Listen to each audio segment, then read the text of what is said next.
Halo anak-anak, selamat berjumpa kembali dalam belajar online di SMP Cinta Rakyat 1. Perkenalkan, nama Ibu Ermar Paung. Dalam video perkenalan juga sudah dijelaskan bahwa Ibu akan mengajarkan bidang studi biologi. Ya, salam kenal dari Ibu untuk kita semua, walaupun kita tidak bisa bertemu secara langsung.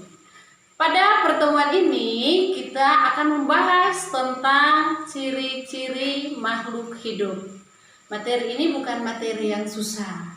Dan untuk lebih memahaminya, marilah kita saksikan video berikut ini. Oke, sekarang kita akan belajar tentang biologi. Biologi artinya ilmu yang mempelajari tentang makhluk hidup.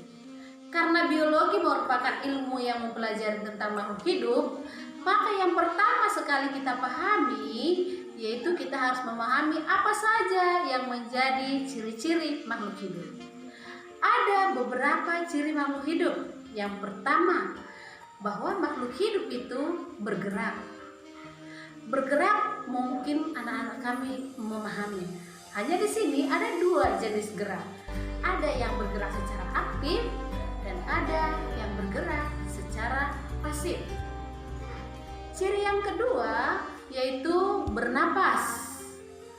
Bernapas tentu juga sudah dimengerti atau biasa juga disebut dengan respirasi. Ada beberapa juga jenis alat pernapasan pada makhluk hidup.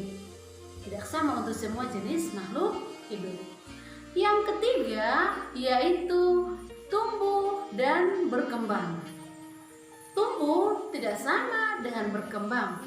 Sekalipun bahwa tumbuh dan berkembang itu berjalan secara bersamaan. Bertumbuh berarti terjadi pertambahan ukuran, bisa diukur.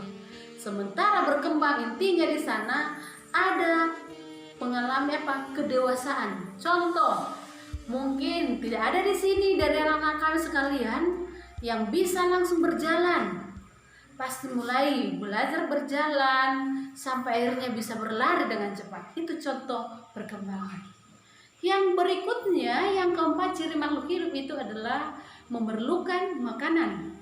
Tentu tahu apa guna dari makanan, yaitu sebagai sumber energi. Bahwa dari cara mendapatkan makanan juga makhluk hidup itu ada secara autotrof, itu yang disebut dengan mampu menghasilkan makanan sendiri, dan heterotrof, tidak mampu menghasilkan makanan sendiri.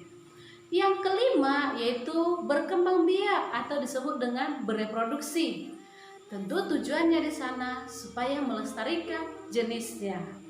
Di SD pun sudah dipelajari ada beberapa cara reproduksi. Ada vegetatif dan ada secara generatif.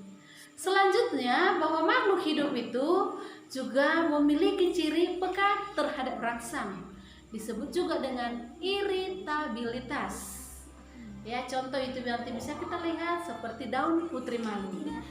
Ya, kemudian yang berikutnya yaitu setiap makhluk hidup juga mengadakan adaptasi atau penyesuaian diri terhadap lingkungan. Itu ada 3, adaptasi, morfologi, fisiologi, dan tingkah laku. Kemudian yang terakhir bahwa setiap makhluk hidup juga mengeluarkan zat sisa. Itulah yang disebut dengan istilah ekskresi.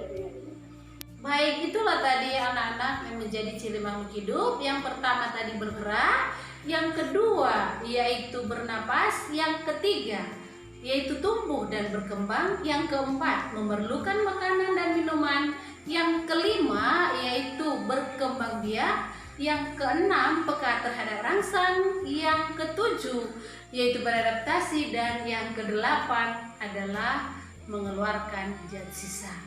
Anak-anak sekalian, untuk hari ini Ibu harap semua itu dibuat di dalam catatannya. Kemudian nanti hasilnya dikirimkan ke Teams ya. Lewat Teams dikirim dan harus selesai pada pertemuan hari ini. Baik, untuk selanjutnya nanti kita akan membahas tentang metode ilmiah. Terima kasih dan sampai jumpa pada pembelajaran online yang berikutnya.